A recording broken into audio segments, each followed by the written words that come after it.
Hello, everyone. I have the pleasure today of speaking with Bishop Robert Barron. We've spoken before on YouTube, but felt that it was worthwhile doing so again. It's been a long time, and many people have reached out to both of us continually asking us to converse. And so we felt that that would be useful and something, at least in principle, of public interest. Bishop Barron is the founder of Word on Fire Catholic Ministries and auxiliary bishop of the Archdiocese of Los Angeles. He's a #1 Amazon best-selling author and has published numerous books, essays, and articles on theology and the spiritual life. He has been invited to speak about religion at the headquarters of Facebook, Google, and Amazon, and is one of the most followed Catholics in the world on social media. Thanks for agreeing to talk with me again, and I'm looking forward to this conversation. Yeah, my pleasure, Jordan. Great to see you too. So why do you think that people have written to you and to me suggesting that we converse? What's your take on this? It's surprising to me in some sense because it's not really my bailiwick, although obviously I've been putting my nose in there anyways. I think for a number of reasons, people see the work you do as at least opening a door to the religious dimension of life or a deeper dimension of life. I'll tell you a story. I got up in front of the bishops of the United States because I was chairman of our Committee on Evangelization. And I talked about why we're losing a lot of young people. I went through some of the statistics and then reasons why we're losing them. And then I gave various signs of hope. And one of the signs of hope I gave was, I called it the Jordan Peterson phenomenon.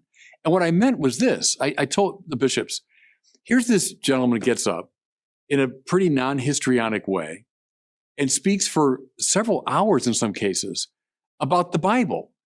And young people all over the English-speaking world are listening to him in theaters, and they're by their millions on YouTube. And I said, I'm not here to endorse everything that Jordan Peterson is saying, but I think that in itself is a sign of hope. And so that became a source of some conversation among the bishops. But I do think it's a sign of hope. And I said to them, and it's really in some ways to our shame, that you were making the Bible more compelling and appealing in many ways than we were. So that's our bailiwick. That's our profession, is the Bible. But you were opening the Bible up in a way that young people especially were finding very compelling. And you were indeed, I think, thereby opening a door toward a richer and fuller understanding of the scriptures. I think that's part of it. But I also think it's the opening to the realm of objective value. So I think as I read you and listen to you, you talk a lot about the objective realm of value. That's not simply a matter of my subjective whim, that I'll decide what to do, or I make up my values as I go along. That there's something about the tradition, something about what's been given to us, an objectivity to moral value, aesthetic value, intellectual value. And see, to me, it's in a good way, a gateway drug to religion, because God, I would say, is the ground and the source of objective value. And when you sort of hyper-subjectivize the whole operation, that becomes, questionable. So I think your work there, too, has sort of primed the pump for a deeper exploration of God as the source of these objective values. There's a couple thoughts I'd have about it, but I remember it's almost as if we need a third category, subjective, objective, and something else that is an admixture of both. I mean, there's things, I come across information in the biological sciences particularly that speak deeply of an intrinsic morality. And you see this, you can look at the work of Frans de Waal, for example, who's a Dutch primatologist, and he's been studying the social interactions of chimpanzees. And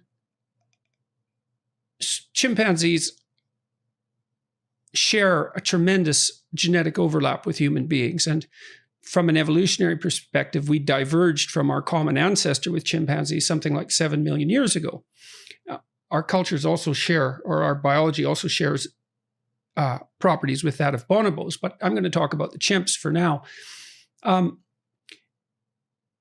Waal has been interested in what makes a chimp leader. So chimps organize their societies essentially in patriarchal fashion. The top chimp is male. That doesn't mean there aren't high status females. There are, but the fundamental power structure appears, let's say, patriarchal. And it's, in the popular eye, it's easy to assume that the top chimp is the most physically intimidating. But that's actually not the case. What de Waal has shown is that alpha chimps who maintain stable sovereignty, let's say, are more engaged in reciprocal interactions than all the other chimps in the troop. So they're very generous and reciprocal. They play fair. Now, you can get the odd situation where a chimp troop will be ruled by a tyrant, but the structure becomes unstable, and the tyrant chimp tends to be overthrown by coalitions of other male chimps, torn to pieces. And so then if you think, well, maybe there is a pattern that constitutes, this is the crucial issue as far as I'm concerned, is there a pattern of behavior that typifies stable sovereignty? And I think that's in some sense the fundamental religious question. Is there a pattern of behavior that constitutes stable sovereignty? And if so, what does it consist of? Jaak Panksepp has looked at rat behavior, and rats, juvenile male rats, engage in rough and tumble play. And when you pair them together, if one rat is 10% bigger than the other, he can dominate the lesser rat. And so they do that, and they establish their relative dominance. And then if you repeatedly pair them together, which is a crucial issue, it has to be repeated pairings, the lesser rat has to invite the dominant rat to play. So that's his role, and the larger rat agrees and plays. But if the larger rat doesn't let the little rat win 30% of the time across repeated play bouts, the little rat will stop playing. And what I read that, it just blew me away. It's so significant because it shows, imagine that part of what morality is. Morality is precisely that pattern of behavior that serves to keep repeated interactions going. And those repeated interactions might be across days or weeks or months or years or decades or centuries or eons, a tremendously long time span. And so what you get is the emergence of a pattern of behavior that's stable for the individual and stable for society. And that, as that's instantiated more and more deeply, it becomes something we can observe and something that we adapt to and something that then becomes part of our central nature. And for me, that's the way into that's the bridge between biology and religion right there. And because it looks like there's an evolved ethic that even goes beyond human beings. Yeah, no, I wouldn't deny for a second there's a biological ground for a lot of this business. And I'm with Lonergan, the great Canadian philosopher, that the condition for the possibility of real objectivity is a properly constituted subjectivity. So I like your opening comment about something that bridges the two. We don't just live in the subjective and objective as though they're discrete, but it's a properly constituted subjectivity, which means one free of various prejudices, one free of various fears, one free of games of self-denial and all that can properly intuit the objective value.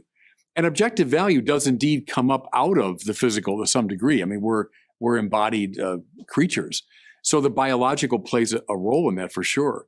But I think, too, it goes beyond it. I mean, it goes beyond simply a question of survival of the individual or even of the species, but certain values, of the truth and beauty and the good that transcend that, although they're grounded in it, for sure. Well, this is one of the things I really wanted to ask you about, because I do think in evolutionary terms and across the time scale that evolutionary biologists and physicists have come to accept. And so that's a universe that's about 15 billion years old on a planet that's about 4.5 billion. And with life being 3.5 and mammalian life, say, being 60 million years, that's my time span. The biblical time span is much truncated in relationship to that. And that sets up a certain tension between the biblical stories, certainly if they're read as objective counts. truth. Yeah. But the Catholic Church, from my understanding, has, and this comes from the Pope himself, the Catholic Church has already accepted the basic tenets of evolution. But I don't know, yes, is that wrong? Sure. Oh, no, absolutely. Yes. Okay. So, but that begs the question, because for me, and I'm sure this is part of the sticking point for young people, and maybe for people in Western culture in general, is that it's easy to say that evolutionary theory is being accepted, but that still begs the question. It's right. Okay. So fine. You can look at the span of life over 3.5 billion years before you get to human beings.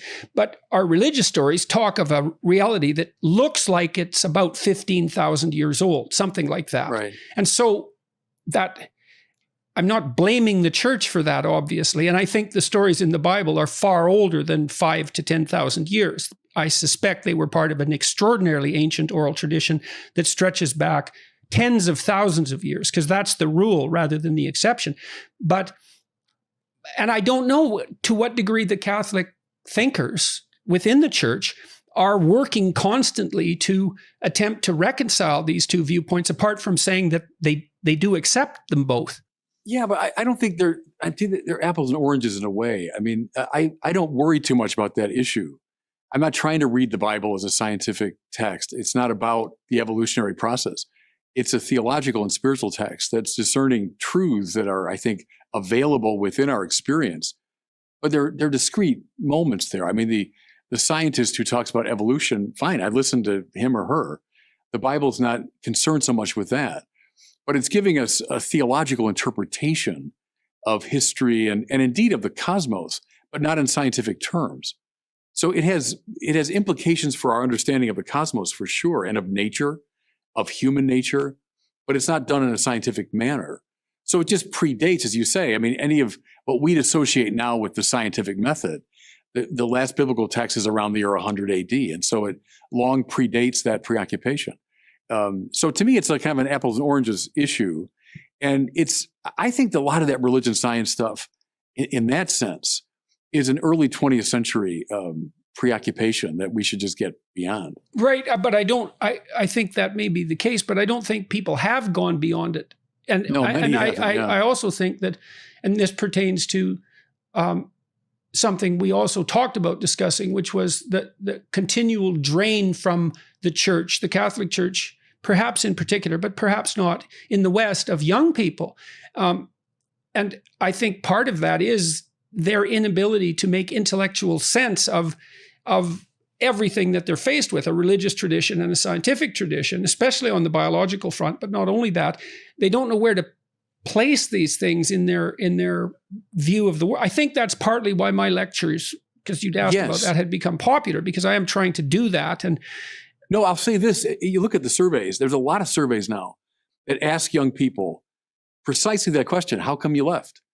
And people speculate, oh, it must be because of the scandals, or because they had a bad experience in church or something.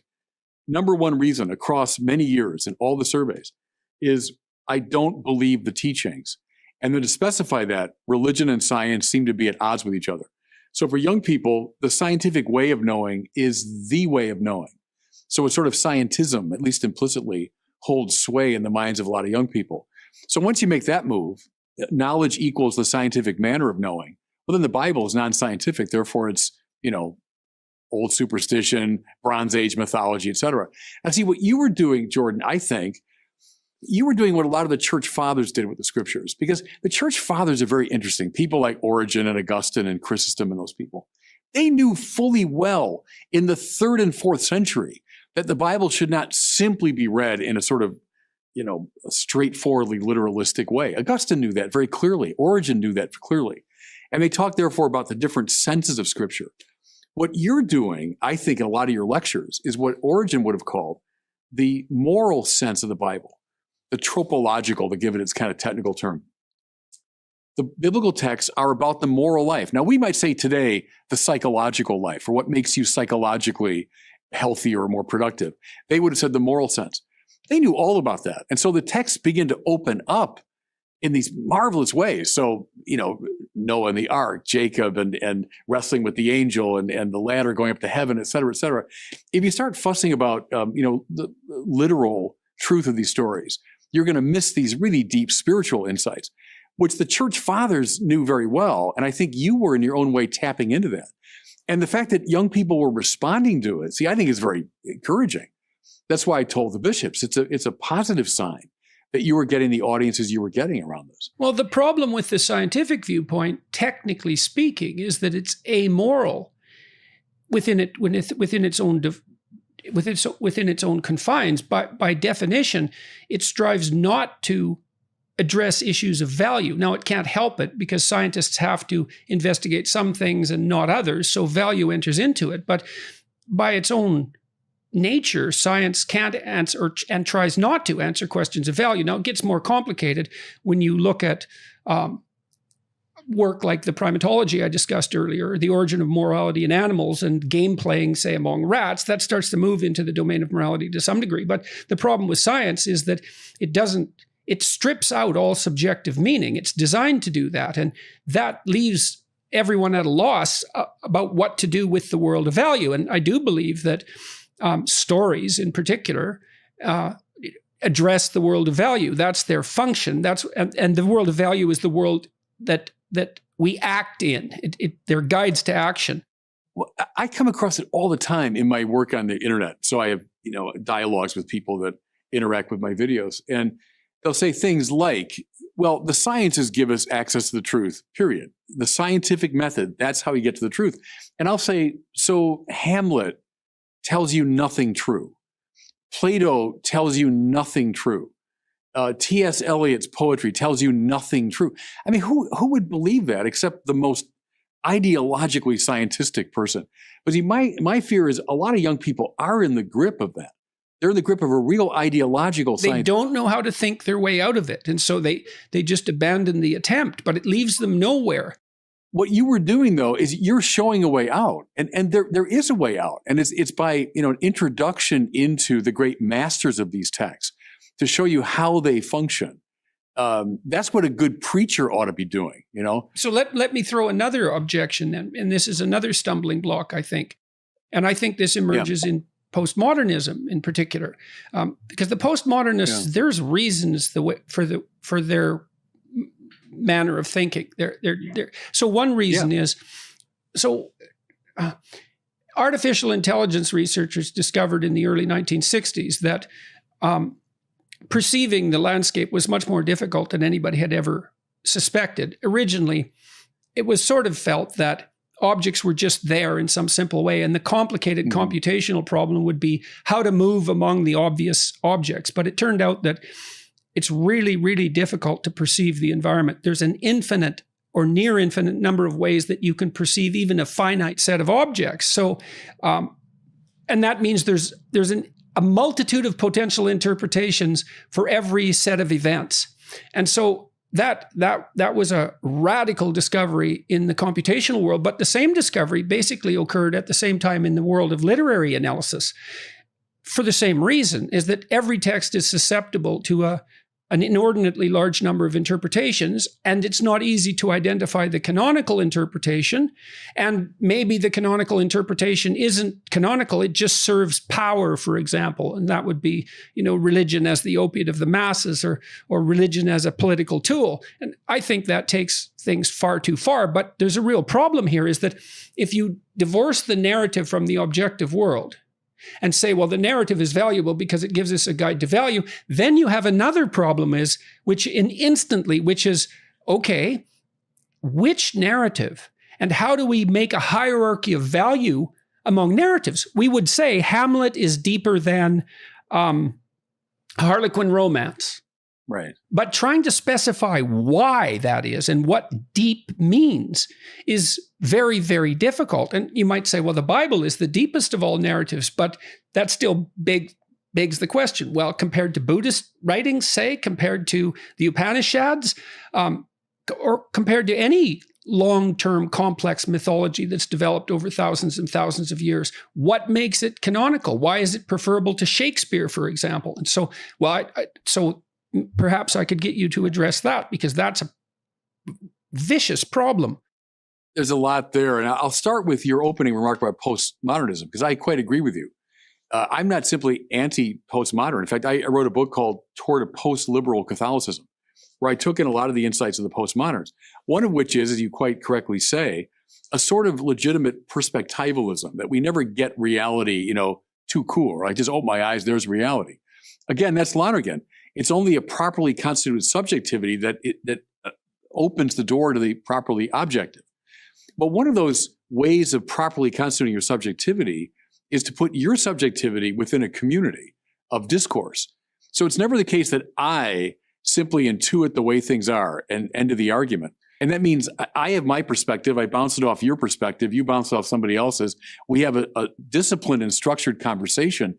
And in that process, all the different aspects of the real begin to emerge.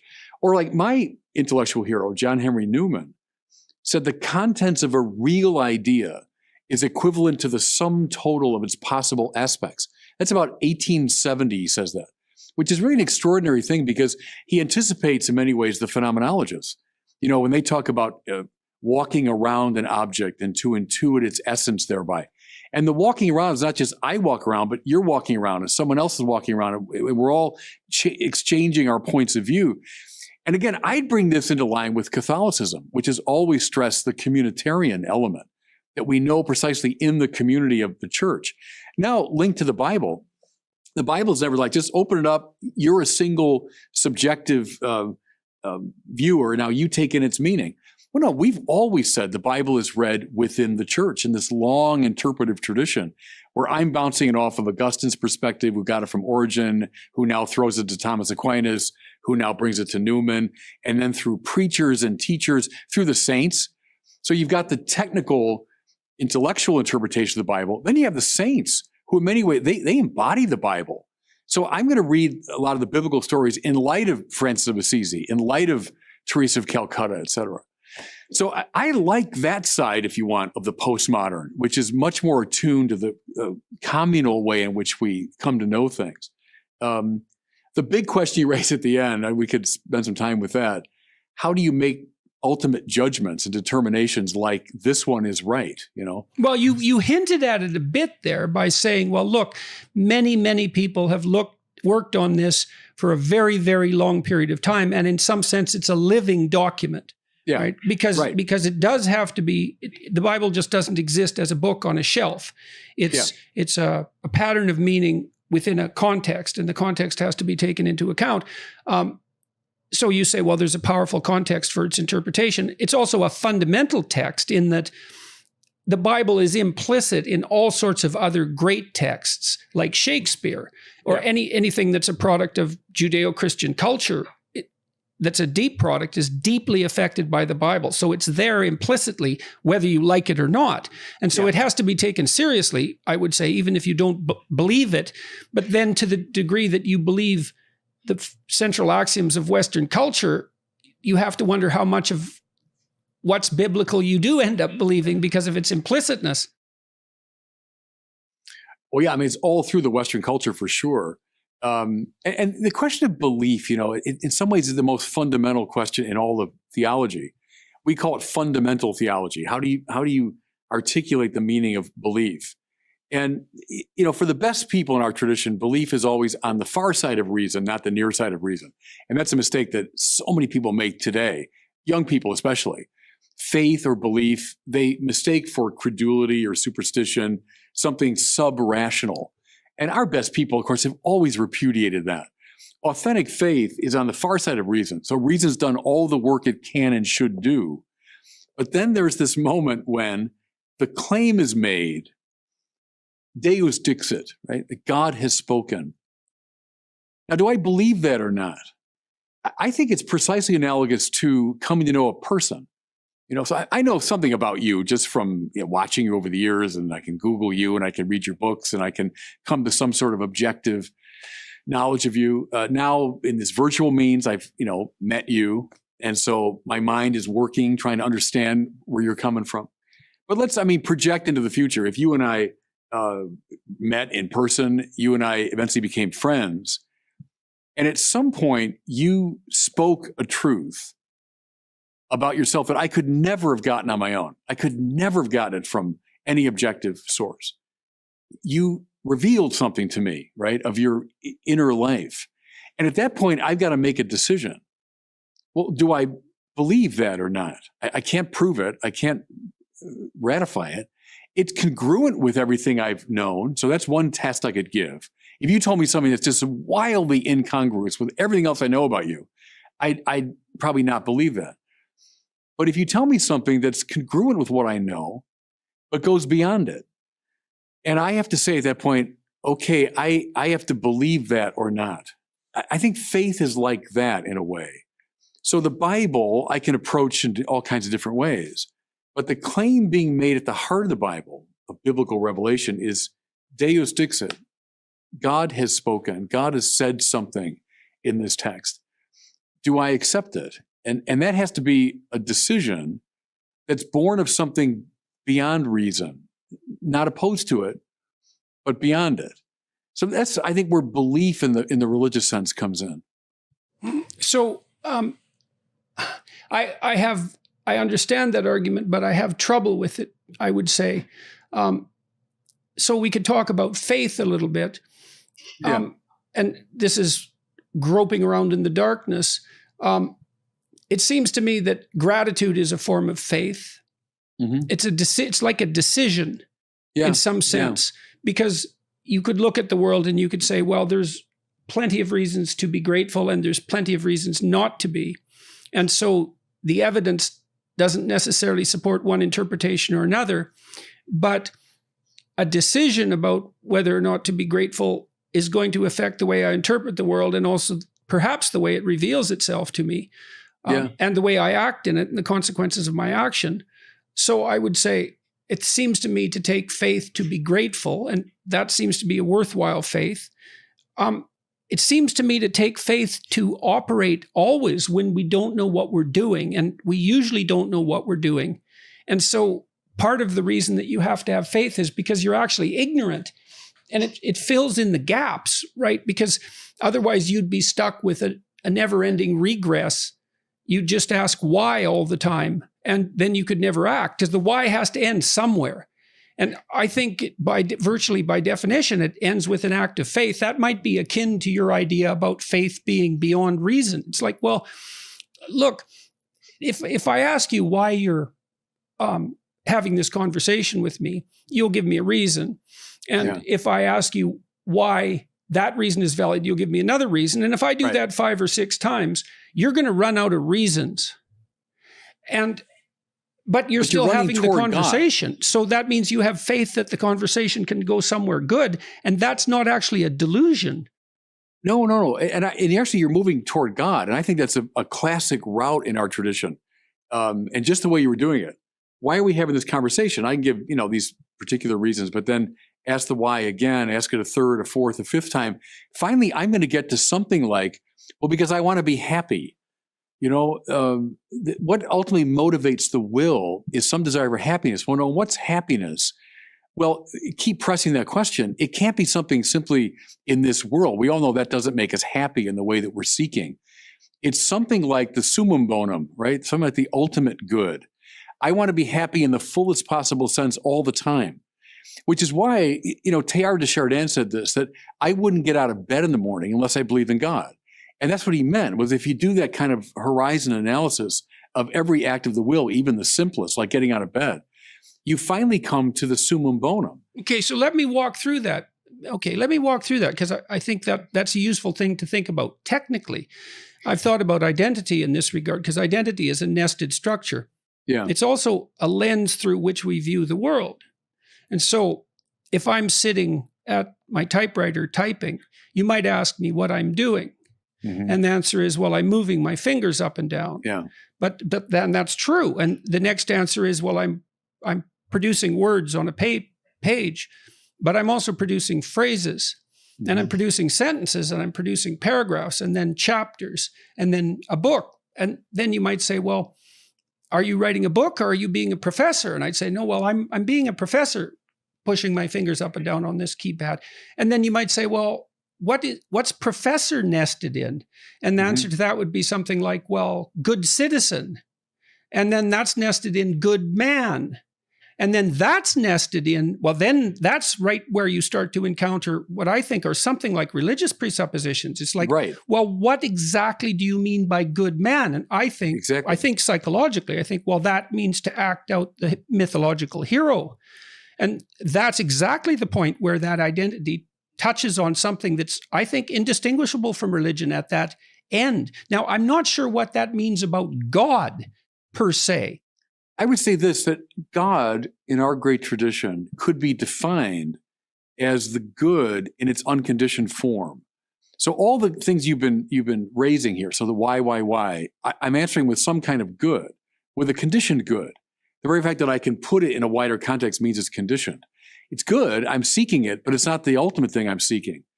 So unless we have an infinite regress, which I think is repugnant to reason, and immobilizing. There are people who have neurological conditions that put them into an infinite regress, and they cannot act. Right.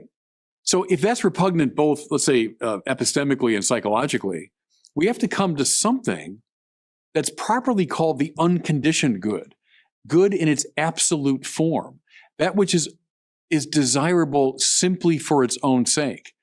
So Aquinas will say God is called good because God is the supremely desirable. What do we desire? Thomas says some form of actuality or being.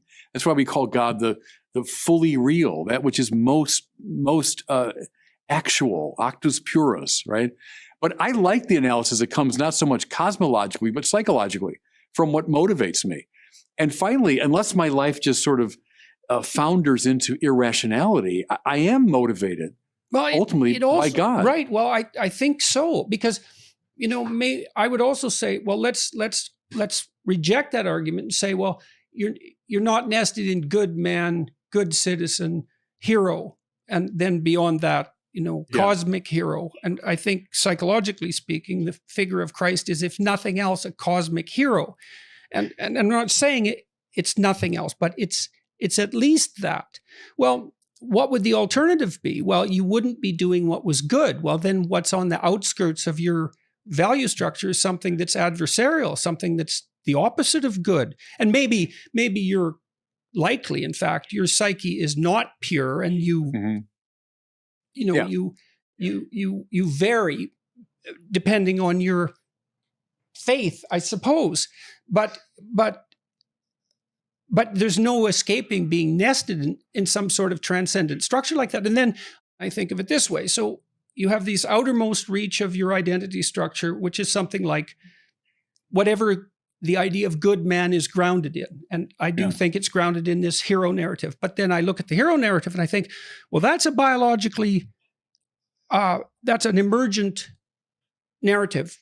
It has evolutionary roots. It's something like man has discovered that his goal is to move into the unknown, to confront what's predatory and dangerous, and to garner something of great value in return, and to share it with the community. And it's an ancient story. Mm-hmm. It echoes through the Old Testament continually.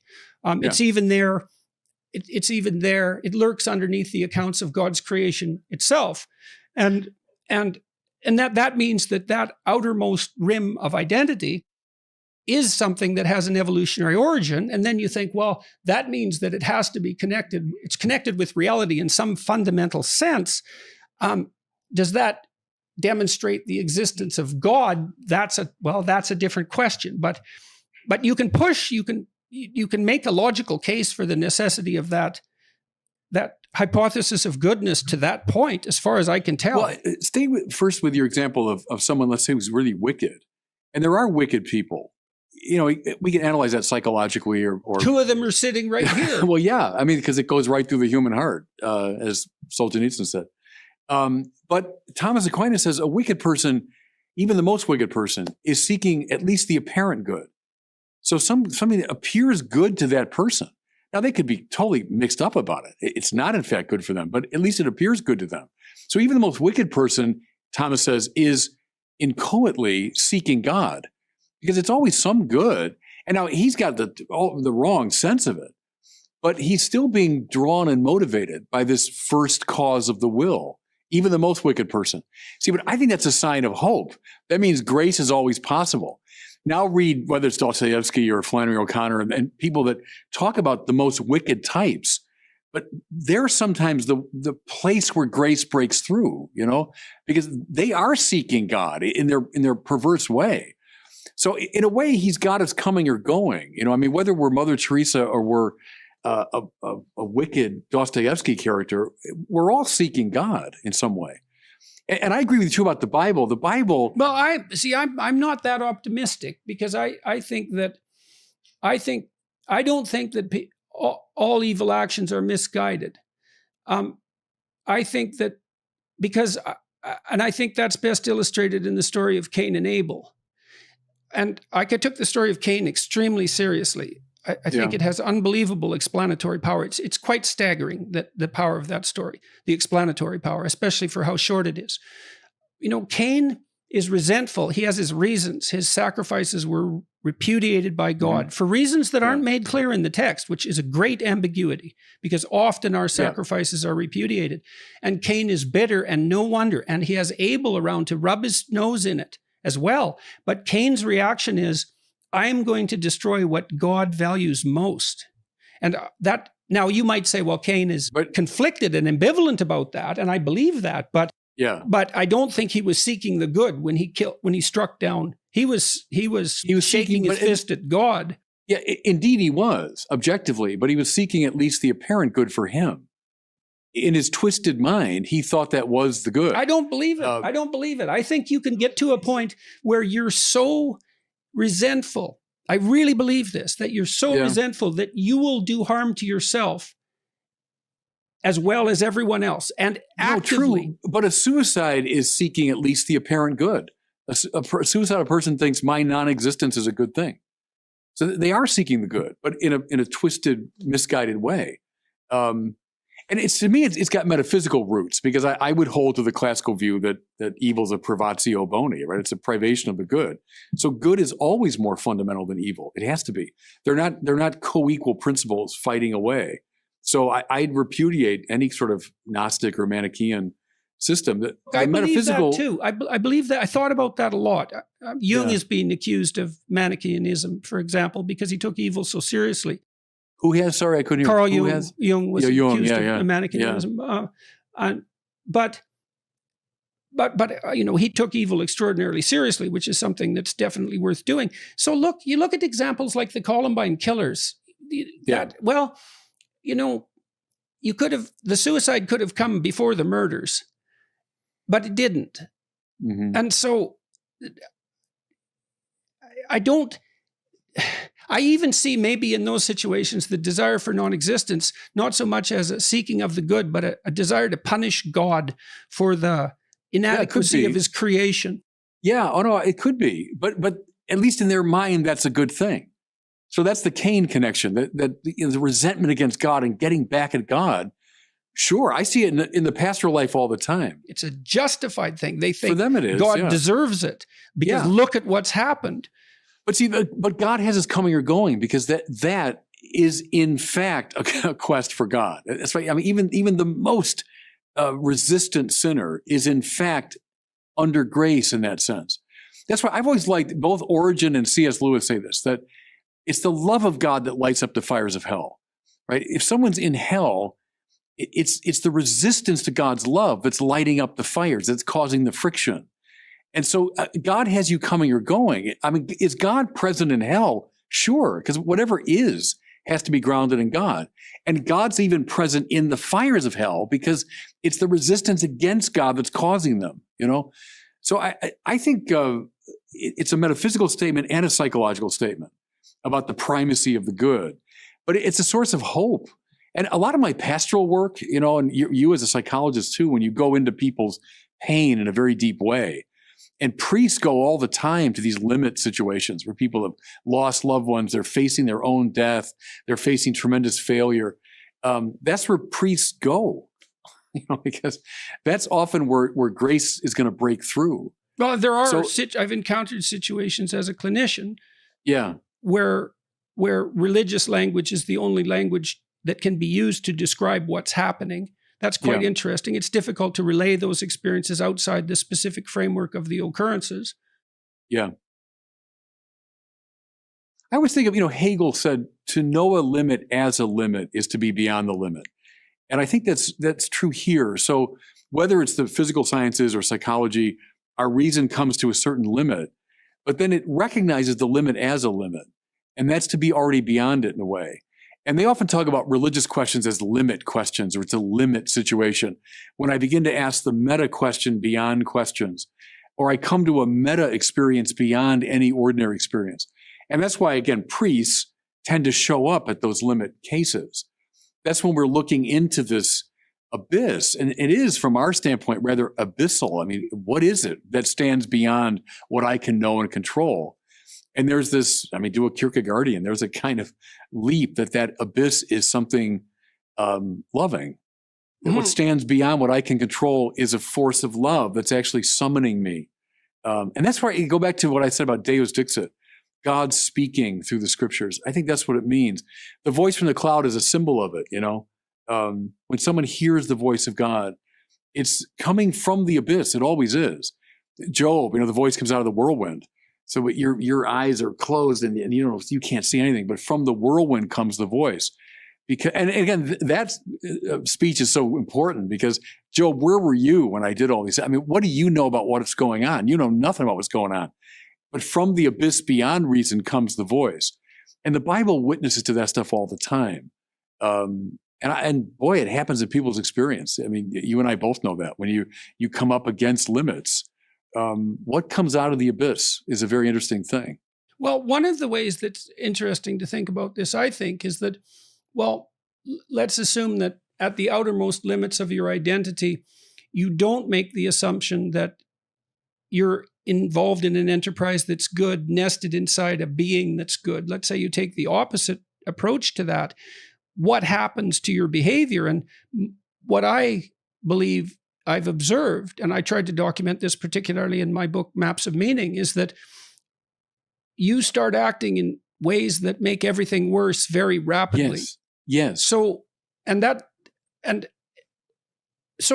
I had a debate a while back with an antinatalist, David Benatar, and he believes that existence is so rife with suffering, conscious existence is so rife with suffering, that it would be better if it just didn't exist at all. Mm-hmm. So, and Dostoevsky's Ivan makes that case in The Brothers Karamazov brilliantly. He tortures his brother Alyosha, who's the novitiate.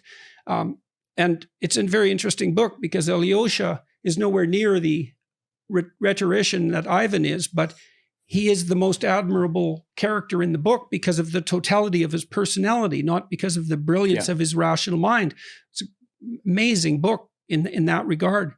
But the problem I had with Benatar's hypothesis wasn't its axiom, because I think you can make a strong case that there's so much suffering in the world that the question of its validity is a valid question. The problem for me there is that if you do that and you start to act that out, things appear to take a vicious turn very rapidly. You start working against everything that's alive and striving. Yes. And no, quite right. Gosh, there's a lot there. I was thinking of, as you were talking, the Dante's image of Satan at the pit of hell, not in a fiery place, but an icy place. Much, much better symbol of stuck. Right. Surrounded by the betrayers. Yeah, just chewing on the three great traitors. But his great wings, he's meant to fly. He's meant to fly up into the presence of God. But all they do is he's beating his wings. And that's our earlier point about he's seeking God. Satan is seeking God. You have to. That's the way the will functions. But all he's managing to do is make the world around him colder. So as he's beating his wings, he's creating the meteorology of hell, So that's what happens when someone gets really stuck. They are in fact seeking God, and he cries from all six eyes. He's got six eyes and he's weeping and he's drooling from the people he's chewing, and he's stuck and he's making the world colder. It's a beautiful picture of what happens. It's really useful too for listeners to realize. If you look at, this is my opinion, and you can take it for what it's worth, the images of Satan in Paradise Lost and in Dante's Inferno are unbelievably instructive. If you start to understand that what these thinkers were trying to do was to produce an imaginative representation of evil, and evil as an embodied and transcendent being, and the psychological rationale for that, I believe, and it has something to do with our ability to communicate, which you referred to earlier, is that the evil we do is informed by the entire human race's conception of what constitutes evil.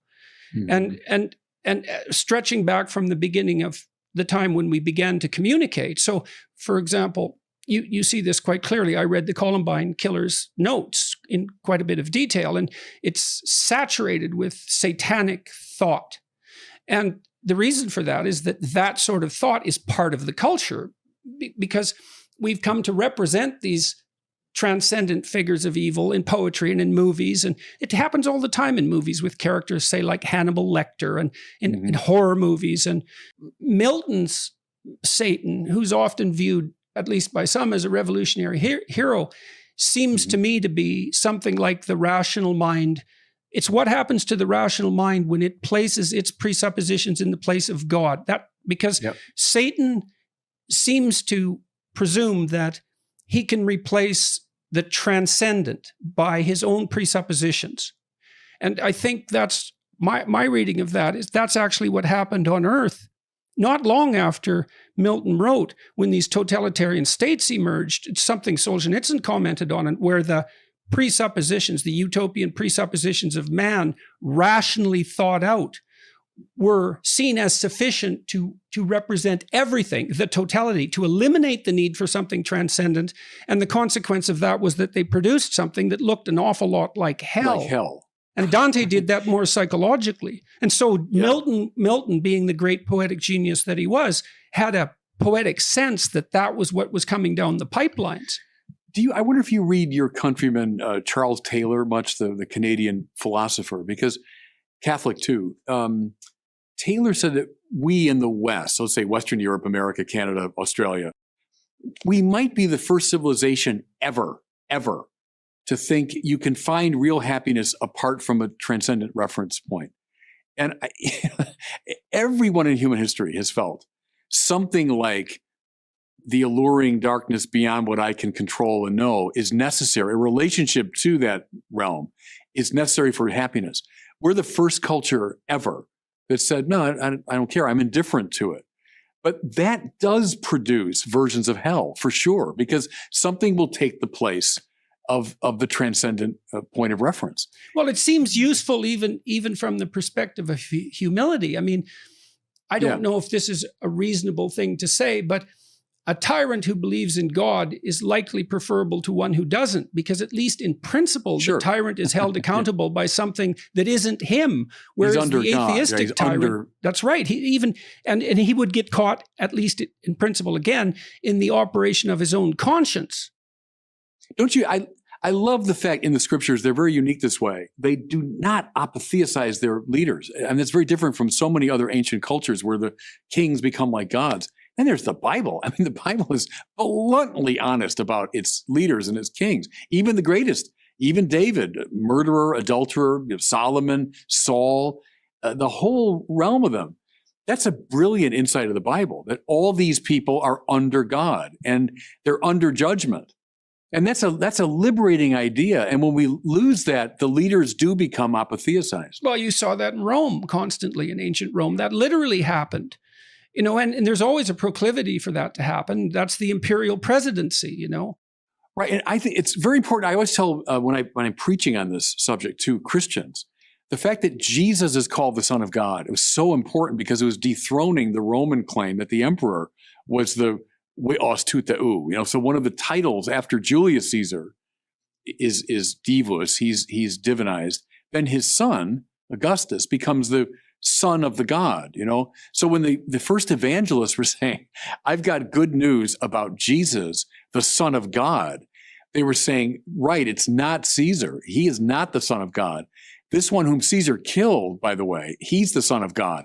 But the Bible's always making that move of knocking our own pretensions off their pedestals. I think that's an amazing observation, actually. And it is one of the things that is extraordinarily striking about the Old Testament is that it's so sophisticated psychologically, because what's happening there is that the idea of absolute sovereignty is disconnected from the person bearing the sovereignty. And so at the very least, again, speaking psychologically, what you have is the representation of God as that which is sovereign.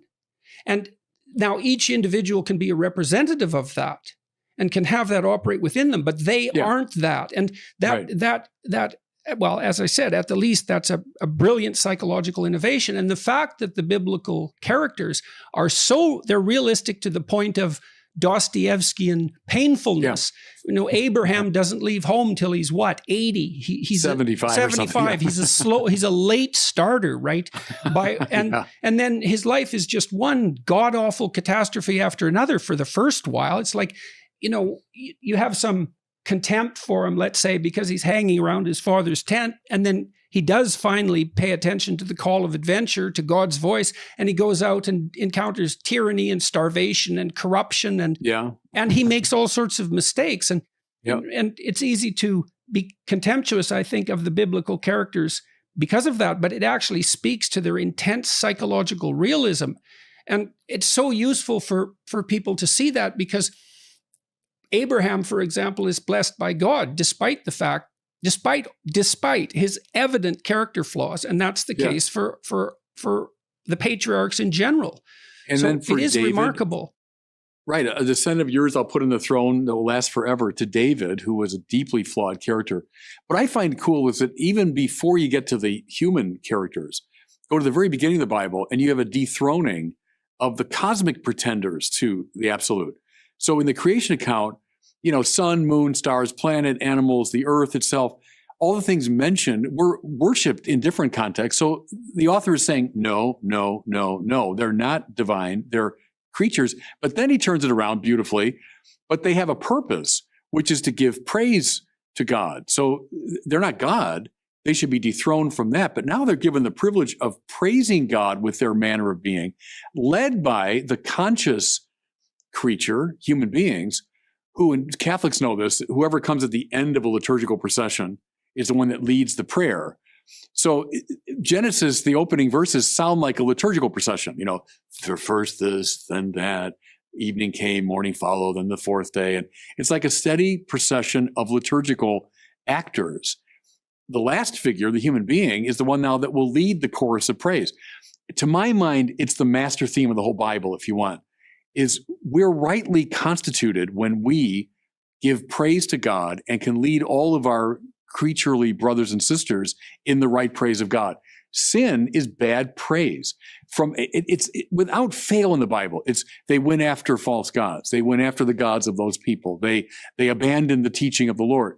Bad praise leads to the disintegration of the self. So that's now in the psychological order. And that's really praise is what you praise is what you pursue. And so if you're pursuing the wrong thing, then you're going to fall apart. Right. One of the great biblical ideas, I think, is you become what you praise. So what gets your worthship, that's the origin of our word there. What's the highest worth for you? You become that. You know, so you become what you worship. We're meant to become children of God. But what happens, we end up worshiping something. So every one of us worships something, and we become conformed to that. And then if it's not God, we disintegrate. And then like Satan, we start beating our wings and making the world around us worse so that the world around us disintegrates. That's the Bible. The Bible tells that story over and over and over again, you know, which is why, you know, from a Catholic perspective, a Christian perspective, that Jesus on the cross is offering the Father right praise on our behalf. And see, now you're getting to the Mass, which is very powerful. You know, the Mass is the great act of praise, where we join ourselves to the sacrifice of the Son, we say. We conform ourselves to Christ. I have to ask you about that because it's just burning a hole in me. Well, I'm in chronic pain, a lot of it, and it's constant. And I don't know what to do with it, generally speaking. I know things that make it worse. You said something, a lot of ideas were flashing through my mind, and I want to hit at it because it's a crucial concern. you said something so surprising that Christ on the cross was offering up the proper praise to God. It's like, well, I'm not going to just let you say that without noticing it, because that's a hell of a thing to say. So I'm going to put together some things that you touched on, and then we can address this. So you said in the Bible, one of the things that's remarkable about it is the conception of the divine. So the conception of what is of highest worth is stripped from some of its obvious objects of projection. The sun, the moon, the cosmos, the stars, but then also earthly leaders of other cultures, idols, and also earthly leaders of your own culture. Says, no, whatever the ultimate divine is, it's not to be found in its fullest expression in any of those examples. It's something else. Okay, so then the question is, well, what is that else? Well, the Christian answer is, well, whatever it is, for in its human form, let's say, it's something human. It's something that humans can aspire to. It's both of those. And it's made manifest in the figure of Christ. It's something specifically human. But then you have this terrible paradox with Christ, which is partly the paradox that you just laid out, which is a very difficult thing to get a grip on. So what is it exact? Why is what Christ is doing proper sacrifice? Is it because what is it? His willingness to bear the pain? What is it? Yeah, that's close to it. So we say the Word became flesh. So the Word, who is always in the presence of the Father. So the Word doesn't worship the Father because the Word is God. So we shouldn't talk about worship within the Trinity itself. But now the Word becomes flesh because the Father, God so loved the world, he sent his only Son, that all who believe in him might have eternal life in his name. He sends the Son into flesh, but into flesh that's been so compromised by sin. So not into a pristine creation. The Word comes into flesh, into fallen flesh. And the cross is what? The cross is cruelty and hatred and violence and institutional injustice and stupidity. And if you read the Passion narratives, it's a beautiful sort of poetic presentation of all that's wrong with us that comes out to meet him. And bearing all of that, he continues in his relationship of obedience and unity with the Father. So bearing the sins of the world, bearing all the dysfunction and twisted quality of the world, he brings us back online. So in the attitude of the Word made flesh on the cross, we see a sinful, corrupt, hate-filled world now brought painfully back online. That's the sacrifice of the cross that's pleasing to the Father. So we should never play the game of, well, the Father is is a dysfunctional alcoholic father that, is now demanding this blood sacrifice. It's rather the Father is pleased by the Son's entry into our fallen situation and his bearing of all that dysfunction. So let's say, I know this isn't exactly the right way of thinking about it, but it'll work for rhetorical purposes, I think. So Christ is tortured by betrayal, by physically and spiritually as well, because the best way to torment someone is to punish them despite their innocence, right? Yeah, right. So, right. Or maybe worse than that, to punish them because of their virtues. That's even better. And so that's intrinsic in the story as well. Christ bears up under that. He doesn't repudiate God, or doesn't repudiate his own essence. It's something like that. Is the example of bearing up under that exceptional duress and maintaining a moral stance, is that the example that redeems the world? Is it that if you do that in your own life, the world is de facto redeemed? It is that, but more, because if it's just that, then a Pelagian system would be true, that we just need a good, moral exemplar. It's something more, well, it's a bit more than just metaphysical. merely good. I mean, it's superhuman, Right, what's being asked for. No, true, but it's something more metaphysical about it. It's a reworking of the way things are. If Jesus takes upon himself all the dysfunction of the world and swallows it up in the ever greater divine mercy, so it's Christ bearing all of our dysfunction, but transfiguring it in his great act of forgiveness. and obedience to the Father. I think all of that coming together simultaneously is the sacrifice that's pleasing to the Father. In some ways, the word from the cross, Father, forgive them, they know not what they do, is the most important. Or play with this too, Jordan, that after the resurrection, so Jesus comes back precisely to those who had denied him and betrayed him and run from him in his moment of greatest need. And in almost any telling of a similar story, if that had all happened, and then the person who had died is back from the dead, and he appears to those who had abandoned him, you'd expect him to, wreak havoc on them, right? So Jesus shows his wounds, to be sure, because the wounds of Jesus are a sign of the world's dysfunction. If I'm ever tempted, when we were younger, the book, I'm okay, you're okay came out, right? And so we're always tempted to say, well, basically we're okay, just need a little fixing up around the edges. Whenever we're tempted to say that, it's the wounds of Jesus that say otherwise. Because that's why I was insisting earlier that I don't, that it isn't merely misguided good that turns people towards the darkness. It's voluntary desire to produce the darkness as well.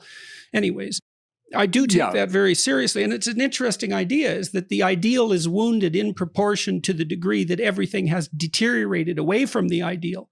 And that's almost by definition true, right? Yeah. Yeah, no, that's true. But it's just the very act of the will itself is structured in such a way it has to be seeking some kind of at least apparent good. But that's our earlier issue.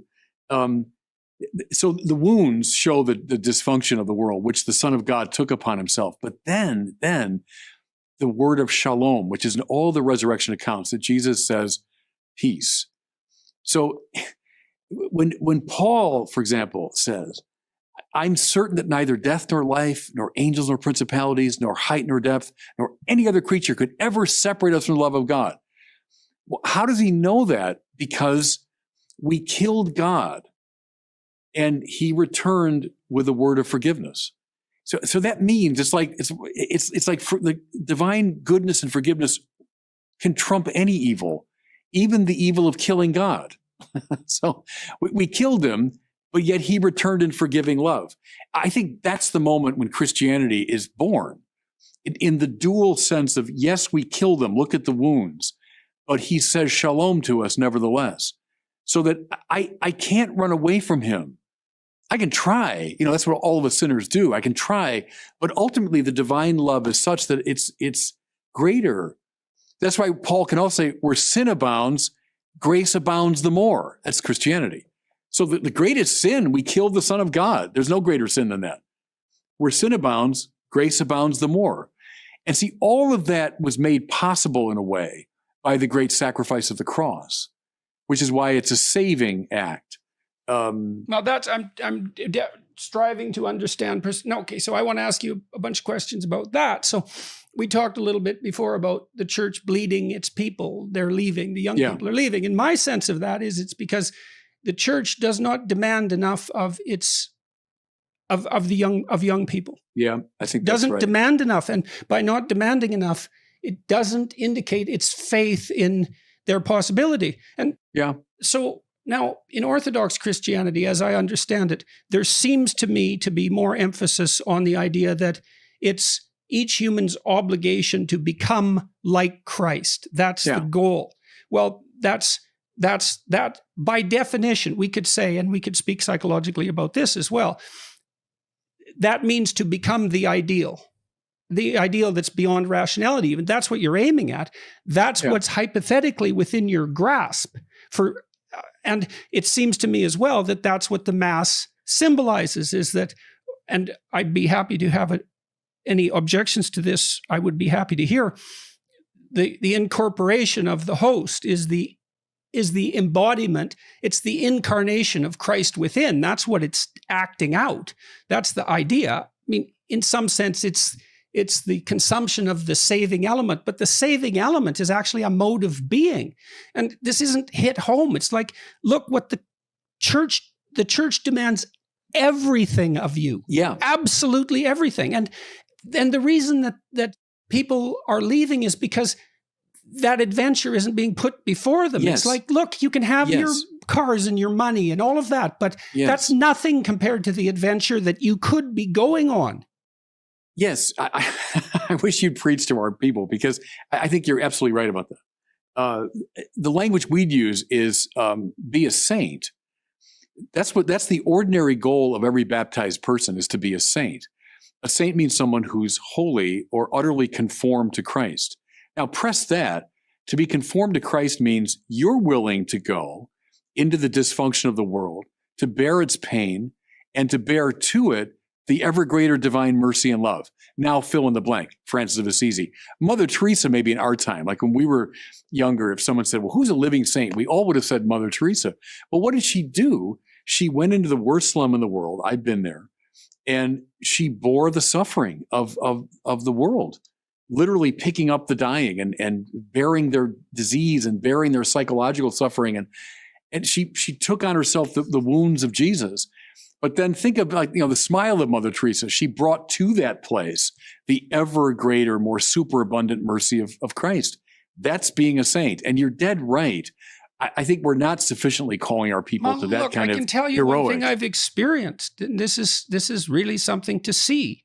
I spoke in about 150 cities sequentially, with a day or two in between, and to large audiences, 3,000 to 10,000 all the time, something like that. And I always paid attention to the audience singly, because I was always talking to one person at a time, but also en masse, to hear. Because if the words are landing in the right place and hypothetically emanating from the proper source, then there's silence. And sometimes that silence can be dramatic. And that's why people say, well, you could have heard a pin drop. It's no one's moving, because their attention is 100% gripped by whatever just happened. And one thing that reliably elicited that was the proposition that the meaning that sustains you and protects you from corruption during suffering is to be found in responsibility. Part of the reason that produced silence was because no one says that now. They say happiness, or they say rights, or they say privileges, or they say reward, or something like that. They don't say pick up the heaviest load you can carry, or care for that matter, and stumble forward. And I've seen people cut those ideas and put them on T-shirts and play with them. And so it's not that the church is asking too little of its people. No, it is asking too little of them. I quite agree. It's precisely, and so there's no heroism in it. There's no call to. Well, because finally, I call it the culture of self-invention is a very boring culture. Stanley Hauerwas is a Methodist theologian who said he defined liberalism, or the modern attitude, as I have no story except the story I invent for myself. And that's finally a very boring place to live, it seems to me. That in fact, you're part of this incredibly rich and complex narrative, which I would refer to as God's creation and God's providential movement. But I go back to Luke's gospel, when Jesus says to them, Duc in altum is the Latin way, go out into the depths. You people have been horsing around in the shallows way too long. That's where the fish are, by the way. But also it's where adventure is. It's where the glory of life is. Get out into the depth. And we have, I think, allowed our people to be kind of horsing around by the seashore all the time. It's also where what protects you from hell is, because you need to be engaged in something that's deeply meaningful enough to justify the suffering.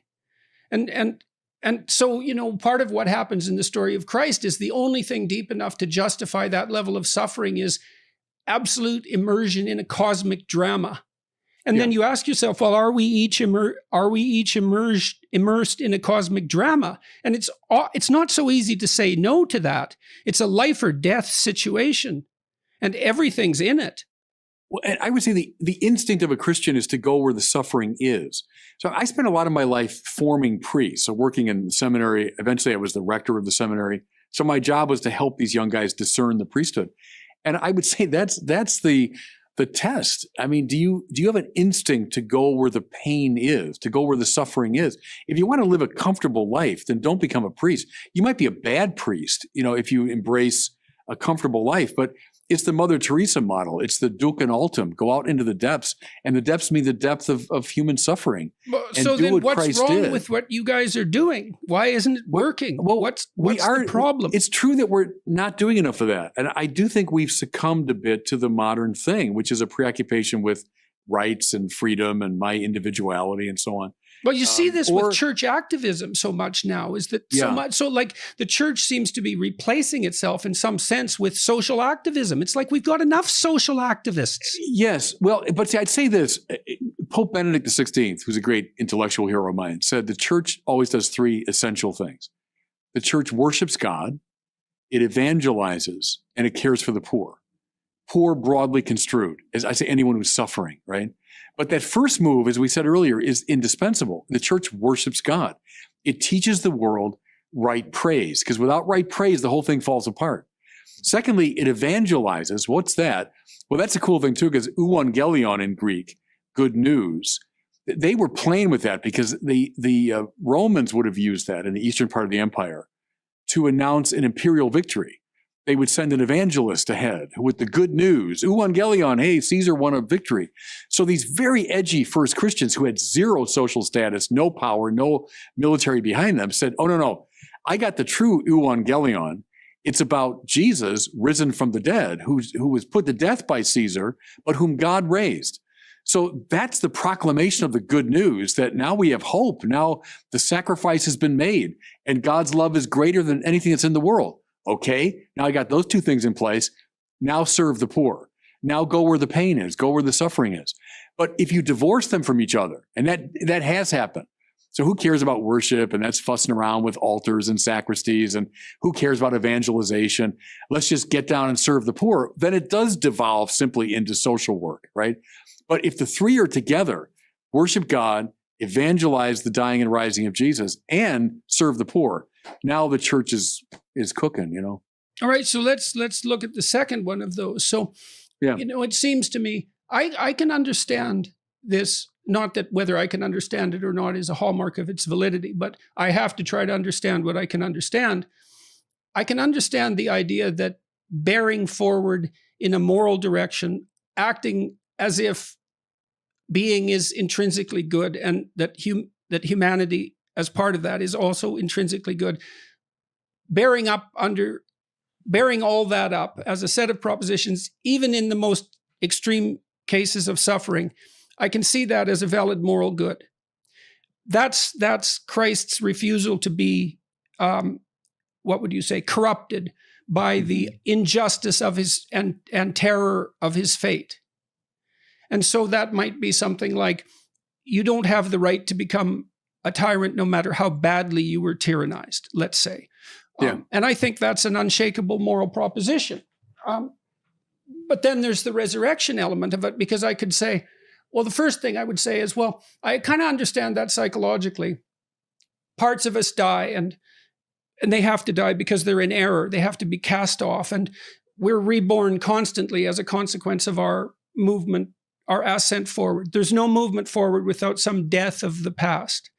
And so I can see the resurrection idea as a metaphor for the part of us that continues onward despite our failures and constantly reconstitutes our spirit.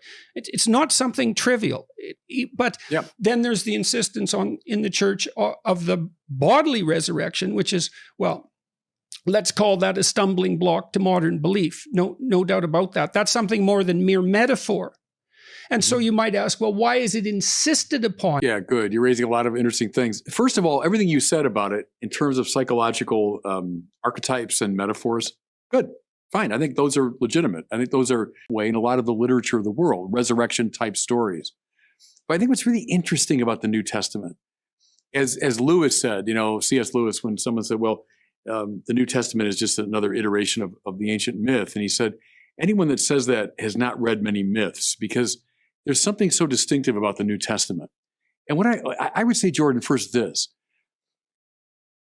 I think from the first page of Matthew through Revelation, what you get throughout is this, what I call this grab you by the shoulders quality. They knew about literature that is conveying deep psychological and philosophical truth. Paul certainly knew that literature very well. Doesn't sound like that, though. It has overtones with it. It bears some of that. It has family resemblances with it. But what you find on every page is this euangelion, this good news. So everything you said is true. I think it is true. But it's not exactly news. It's part of the Philosophia Perennis. It's been around for a long time and a lot of the great thinkers of the world. And again, I agree with it. I like the Philosophia Perennis. But the New Testament is people who grabbed everyone they met by the shoulders to say, something happened. Something's happened here that we were not expecting, that was not part of our thought system. And it's so shaken us up that we feel obligated to go careering around the world and indeed to our deaths, announcing it and defending it. And what it was the fact, you hear it in the 10th chapter of Acts of the Apostles, this sort of almost tossed off line, we who ate and drank with him after his resurrection from the dead. I don't think people trading in mythic talk use that kind of language. Mythic language, and again, I say it with high praise. I love the myths. But, once upon a time or in a galaxy far, far away, and then a mythic story unfolds. But you read the Acts of the Apostles. Did you hear about what happened? It first was up in Galilee, and then in Judea. Those people that John the Baptist, remember John the Baptist? Well, and then this Jesus, and then in Jerusalem, and then we who ate and drank with him after his resurrection from the dead. That's what, and then look at Paul who saw him on the road to Damascus. Man, they do not read like myths. They just don't. And I love the myths. I love the Philosophia Perennis, but it doesn't read like that. It reads like someone who has been so bowled over by something, and he wants you to know about it, and it's changed everything. And I think what it was what we said earlier. It's, okay, now we know God's mercy and love is greater than anything we can possibly do. Why? Because we killed God. And that's why Paul will say, I'm going to hold up one thing to you, Christ and him crucified. And crucified him, it was the most horrific thing they could imagine in the ancient world. It was deeply embarrassing even to talk about a crucifixion. Paul says, no, let me put it right in your face.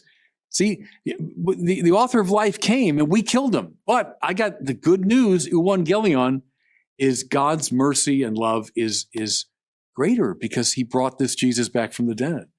Well, you do have the following argument, which is that it isn't clear which is harder to believe, whether that happened or whether people made it up. Because if they made it up, that was really something. And that does strike me quite frequently reading the New Testament. Yeah. There are lines in there that hit so hard you think, it isn't obvious to me how someone could have just thought that up. So, right. And there is that, and Jung, Carl Jung, who I greatly admire, he believed, I think in the same way that C.S. Lewis did that, and he doesn't talk about this that much, but that there is this archetypal mythological pattern of the dying and resurrecting hero that has this psychological reality, which is extraordinarily deep, but that archetype was realized once in history. And that's fully realized. So it came from the mythic realm, let's say, the realm of eternal truth, the realm of pattern, instinctive pattern for that matter, and was fully realized at one point in history. And you might think, well, if it's going to be fully realized, it has to start somewhere. It can't start everywhere at the same time. Right. What does an archetype look like when it takes flesh? Might be a way to get at that. Well, and the thing is, we do see this, and it does grip us because movies, like we see representations of this all the time. In my new book, I talk a fair bit about Harry Potter, and Harry Potter is definitely an archetype Christ figure, taken flesh. Well, clearly he's in battle with Satan himself, obviously. I mean, and she has an unbelievably profound mythological imagination. And the thing that's so fascinating about all of that is that because her mythological imagination is spot on, she captivated the entire globe and produced this immense storehouse of wealth and dominated the entertainment landscape for a decade. And people don't take that seriously, but it's a great mystery to watch that. Absolutely, they should. It's a phenomenal. Anything that grips people's attention like that is obviously worth paying attention to.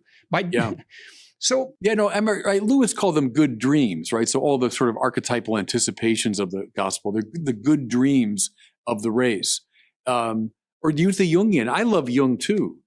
But what happens if that archetype of the person perfectly pleasing to God, Kant's language, what would happen if that archetype became flesh? And indeed, that's how they put it. The word became flesh and dwelt among us. I think that's also the question we should each be asking ourselves in our own lives. Yeah, quite it's right. like, well, who could we be? And you say, well, you don't have to ask yourself that question. It's like, well, good luck with your conscience then.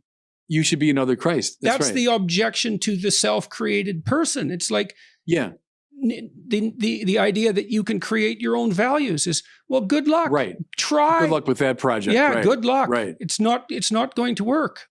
Newman referred to the conscience, I always love this, as the aboriginal vicar of Christ in the soul. So he took the language descriptive of the Pope, the vicar of Christ, but he said the aboriginal vicar of Christ Which is Newman? The conscience. John Henry Newman. Okay, because I was thinking of Eric Neumann. So no, John Henry Newman. And it's a beautiful way of describing it, because we'd say the Christ dwelling within you is the voice of the conscience that's calling you to sanctity, ultimately, to heroic self-sacrifice, to being who Christ is. It also is. It is what people worship. Because here's a way of thinking about it technically. Well, look, when I have a conversation with you, there's something I want from you. I want everything you can give me. I want you to be as there as you can possibly be. That's what I'm demanding all the time. If my attention, assuming a properly constituted subjectivity, if my attention wanders, that means you're not delivering. And so if you're wandering around and everyone's attention is wandering away from you, you're not delivering. And conscience, because we're so social, we're social creatures to the final degree. Conscience tells you when you deviate from the ideal, and that ideal is what people worship. By attending to that manifestation of the ideal in you, they worship it. And so that's there. It's there in the demands that we can't help but make of each other and of ourselves. There's no escape from that. And so I do think it's a perfectly good question. What would happen? And this is the right question for your life. What would happen if you took that seriously? And so, again, what I see is that it doesn't seem to me to be, if the church can no longer attract young people, it has to be that they're not taking that with sufficient seriousness. Now, yeah, I think there's a lot to that. I don't want to externalize the blame. It's like, I know the church is a human organization and all of that, but it's still evidence. When I was coming of age, so back in, like, say, the 1970s, the presumption of the church was we should make this thing as easy as possible, because if we make it hard, these people are going to run away. So we don't want to make it intellectually easy. So I got a very dumbed down Catholicism. It was through the grace of God that I discovered later in life the very rich Catholic intellectual tradition. But when I was going through school, including through high school, banners and balloons and collages, and it was a very superficial. We got the clearer impression when I was a kid that English and science and math and all that were serious subjects. Religion was like gym, or it was like, I don't know what else, like art class or something. It was considered not that serious. So we dumbed it down intellectually, and we lessened the moral demand, for sure, because we didn't want, I think, people to run away. And then, I'll say it bluntly, rather pathetically, we tried to be as relevant as possible. That was the term from our time. Right, and that's like the uncool guy at the party, man. Right. If you have to strive to be relevant, you're not on the cutting edge. That's for sure. Right, and so there's a study I read some years ago that I thought was very plausible. The conclusion was what young people find compelling in a mentor figure are the two things. One is that the person knows a lot about the subject that he or she is sharing, and secondly, they're really committed to it. And when the kids sense those two things, well, there's a lot to know here, and this guy or this woman, they really believe it. They find that compelling. You don't need, the games of relevance. You don't need to dumb it down. In fact, smarten it up and make it as intellectually challenging and morally challenging as possible. We dropped a lot of practices that were much more common years ago, to kind of draw young people into the challenge of it. So that is a problem, absolutely. Well, Absolutely. one of the things that I've been so delighted by is my observation that there's a tremendous hunger for serious conversation. Yeah. Public hunger for it. And when I have engaged in my lectures, I'm always extending myself to my limits of thought. Like that's what the lecture is. It's an attempt to go past what I think. And there's absolutely no doubt that everyone in the audience is on board with that. I mean, it was the case when I debated Sam Harris, for example, that discussion, which, was as technically complex as Sam and I could make it. And, and that might not be as philosophically complex as the absolute ideal, but it wasn't dumbed down by any stretch of the imagination. And there's no reason that if you spoon feed that material, it catches no one. And I can tell you this: those new atheists, so Sam and Hitchens and Dawkins, those guys, they were good evangelizers. I mean, for their position, I deal with young people all the time. And they didn't dumb it down either. They didn't dumb it down. They had the two things I talked about. They were intelligent and they were passionately committed to it. But every day on the internet, when I go into these comm boxes, I hear the phraseologies from Hitchens and Dawkins and Sam Harris. A lot of young people read them. They didn't hug them into atheism. They argued them into atheism. So I've been telling our people, we got to stop trying to hug people back into the faith. We have to argue them back into the faith. We have to make it compelling and, I had morally a friend. challenging. I've been walking with this friend of mine and talking with him.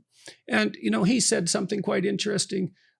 He was raised in a communist country and was an atheist after that. He said his family observed Christmas, and he criticized them for that because it was logically incoherent.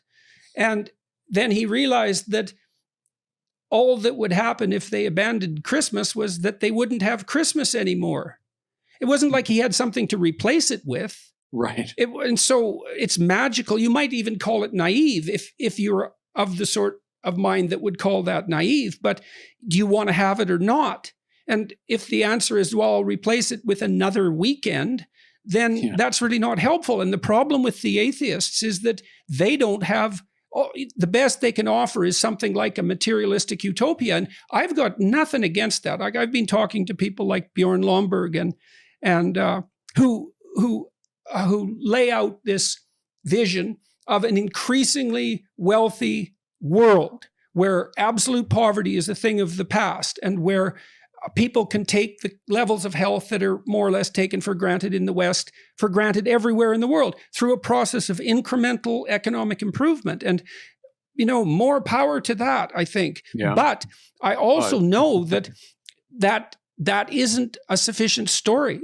And there's a kind of despair that goes along with material security because the adventure is drained out of it. And Dostoevsky touches on this, and this is where I really learned this when I first encountered this idea. Dostoevsky in Notes from Underground says, look, this is something you have to understand. If you gave people everything they need so that they had nothing to do but eat cakes and busy themselves with the continuation of the species, if they were so happy that nothing but bubbles of bliss would appear on the surface of the water that they were in, they would smash it all to pieces just so that something adventurous and unique could happen. And so there has to be a call to a higher order of spiritual being, let's say, or psychological being that accompanies that materialism, or we won't even accept it. It'll kill us. No, absolutely. It'll smother us. It's got to be the call to sanctity. And the call to sanctity is a call to love. And there, Dostoevsky, love is harsh and dreadful. It's not a cute little emotion, or it's not a sentiment. Real love is harsh and dreadful because it means going into the place where people are suffering and becoming another Christ and bearing the burdens of the world. That's serious business. Love is something awful about it, but when you summon someone, there's also something awful about the judgment, because if you love someone, you also hold them to a standard. Yeah, you will their good, right? And that means holding to a standard. Do you know this? Russia triggered this in my mind. I'm reading these wonderful books by this priest, Walter Chizek. I don't know if you know that name. He died in 1984, but for 23 years he was a prisoner in the Soviet system. So he was arrested in 1939, right when the war got going with the Germans. And make a long story short, he was in Lubyanka prison for 5 years in Moscow, basically in solitary confinement. Then he was sent for 15 years or so to Siberia, to the worst work camps, And he describes it in this book called With God in Russia in this kind of bald, just straightforward way. But all through it, he says, okay, I went into Russia to be a missionary, to announce the gospel. It's not the way I expected it to be. I didn't expect to be in a prison camp, but okay, this is what God has willed, obviously. At least his permissive will is that I be here. So I'll do what I can. And so for 23 years, this man set up, when he was in solitary, a Jesuit program of prayer, and he would go through his day. He had the prayers of the Mass memorized. Then when he gets to the camps, they would smuggle in little bits of bread and wine. So he would say Mass on a little table clandestinely, and he would minister in his own quiet way to the people around him. I'm telling that story because in the most horrific circumstances, in a way he never saw coming, he said, okay, but I'll try to be a saint here. I'll try to be Christ, bear the sufferings of those around me, and bring the grace of God. He was finally sprung in 1963. JFK was involved in getting him out with a prisoner exchange. As he left Russia, the plane's taking off, and he did the sign of the cross over the country, blessed the country. And it's an incredibly moving story because it's not at all flashy. It's told in a really almost bland manner. But it's someone who decided, no, I'm going to go in the depths. I'm going to deal with what I've been given. And it's horrific. I'm in a Soviet Siberian concentration camp doing hard labor, but I'll be Christ for the people here. That's it. I mean, that's the adventure. There's the hero's journey that he went on. So let's get back to the resurrection idea there, because again, see, that story to some degree doesn't require the resurrection to underscore his heroism. In fact, in some sense, well, that was motivated by faith in the resurrection, in some sense undermines the heroism of the action. And again, I'm saying I'm not trying to casually dispense with the idea of the resurrection, not least because of its undoubted metaphorical structure. But there is this crazy emphasis, this crazy idea that somehow bearing up under all that burden reformatted the entire structure of being. And that's associated with, I believe, and I'm no theologian, I believe that's associated with the idea of the harrowing of hell. Is that? Well, yeah, there's something, but I do as a first step, though, that's the church. The church, Christ's resurrection is the seed from which the church grows. And the church is the means by which God wants to reconfigure the world. That's right. We're not there just to kind of whisper our convictions among ourselves. Our whole purpose is to go now and recreate the world. That's the church's purpose. So, it reminds me, I read history, and history is so interesting that it's unbearable, right? If you read history, it's unbearably interesting. And yet, if you go sit in a history class taught by the typical history teacher, it's so dull that you can hardly keep your eyes open. You need to memorize what happened in 1612, and that's not the point. The point is the unbelievably magnificent drama. And so then again, if that story that the church is telling is not being taken up, it's not being sold, there's something about it that's not being sold properly. I'm not saying I have the answer to that. That's true. But like I saw this kid once when I was in Montreal, and he was about 17 years old, and he was big, like 6'5" guy, and like a physical specimen. And he was standing on the corner of a shopping area, and he had 2 pink shopping bags in his hands, and he looked kind of bereft. And I thought, if you came up to him and said, I've got some heroism in battle for you around the corner, he'd drop those, and you said it right, he'd drop those damn pink shopping bags in a second and be off for the adventure of his life. Yeah. It has to, what is it? Is it a lack of faith, of fundamental faith that is sapping the lifeblood out of that story? Because you're saying, well, here, I'm calling you to an adventure that's as great as any adventure you could possibly conceive. By definition, this is the ultimate adventure that you're being called to. Yeah, but the hobbit hole is so attractive. I mean, Bilbo would rather stay in his hobbit hole. I mean, it's comfortable, and I got my doilies, and it's nice. It's comfortable here. So Gandalf has to summon him to adventure. It's a burden. It's a task, And so the church has got to play that role of Gandalf to get into these hobbit holes and get people motivated to get them out. You know what was Walter Ciszek? I'll tell you exactly. He's a Jesuit novice in Pennsylvania, 1930 something, and Pope Pius XI at the time from Rome says, Russia's just gone communist. The church is being persecuted. And he said it this way, I need heroes to go into Russia, and you Jesuits, you're kind of my shock troops. I'm going to summon you into Russia. And young Walter Ciszek, 18 or 19, says he just knew that's where I'm going. And he went up to the speaker and said, I'm in. Okay. They sent him to Rome to study Russian language and Russian liturgy, and they sent him into Russia. So I mean, he was summoned. He was summoned to adventure, and he took it on. You're in. Why? Like, what happened in your life to pull you in this direction, and how has it worked for you? You know what was, Jordan, for me, I was a Catholic kid, going to Mass on Sunday, but not all that interested in religion. And I was interested in baseball when I was like 13, 14. But I'm in freshman high school class, and it was a Catholic high school, so it's a religion class. And one of the teachers laid out for us one of Thomas Aquinas's famous arguments for God's existence. And I did not disbelieve in God. I mean, I believed in God. But I never in my life thought that you could think about God in a serious way. And it opened up something. It set my mind on fire. And I started going to libraries. Back in those days, we went to libraries.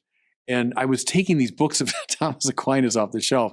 I had no idea what I was reading, but I still to this day think of those as like magical days that I had discovered something that just turned my mind on, So that was the opening of the door. Then the other book I read at that time that was so influential was Thomas Merton. Do you know Merton? He was a Trappist monk. He'd been a man of the world, all the way, and then had this huge conversion experience and becomes the most radical kind of monk you can become. And those two Thomases, Aquinas and Merton, had a big impact on me when I was a kid. Because there's something romantic about it. Merton's was the story of someone kind of falling in love with God totally. That's what got me in the door. And then I followed a lot of the intellectual path. I was always kind of a thinker type. And that got me into the priesthood, and then, off I go.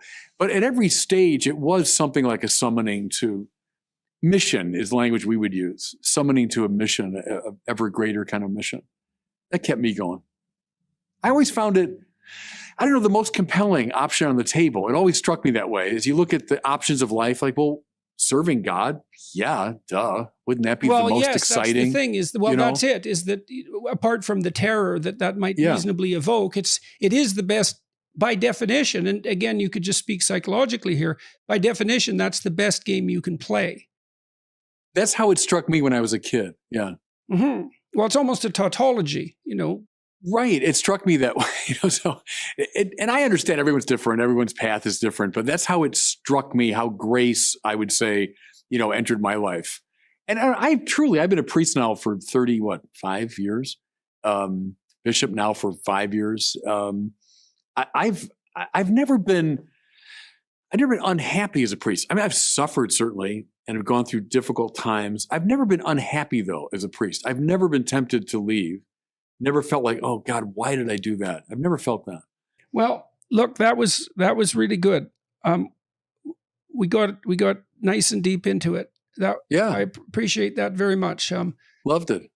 I wish it could have gone on longer. I had more questions, but I think I've exhausted my capacity for concentration. Oh, yeah. We went for a couple hours, huh? Yes. Well, it's a good natural end, I would say as well. Yeah. No, I loved it, Jordan. Thank you. I appreciate you taking the time, Anything else that you want to say or that we didn't cover? Or just, tell, your wife's name is Tammy, right? Yes. Tell her, we did, just came out with it. It's on YouTube, a series of reflections I did on the rosary. And I know with her interest in the rosary that she just go on YouTube and check it out. She might find that interesting. Well, that's much appreciated and is certainly all the care that people have shown, including the care that you've shown, has been extraordinarily helpful. And she's listening to you on a regular basis. I appreciate that. And she's certainly found the practice of the rosary. Tammy's quite a physical person, and so it's practice for her rather than an intellectual endeavor. Not that she's incapable of intellectual endeavor, but she's an adept practitioner. So she has done yoga for years. In your hand matters, it's a very physical thing. Yes, well, it helped her maintain peace while she was facing death, essentially, continually. And so that's the ritual element, which we never talked about at all, partly, I suppose, because, we tend towards the abstract and the intellectual, but the ritual, next time, the ritual shouldn't be, yes, exactly. The ritual shouldn't be dismissed. No, I'm a Catholic. Heck, ritual's our whole thing, Yeah, well, there's peace in ritual, right? That's the thing. You know what to expect. It's a place of safety. And in a world that changes constantly, ritual is the only thing that provides order. And so we may need that now more than ever because things are changing so unbelievably fast, which is also partly why the church should be careful about being too relevant. It's like... Yep, I agree, yeah. All right. Well, thank you very much. No, I enjoyed it immensely, and God bless you. Me too. Thank you. I need all the blessing from God I can get. I can tell you that. So I'll keep praying for you. Thank you very much.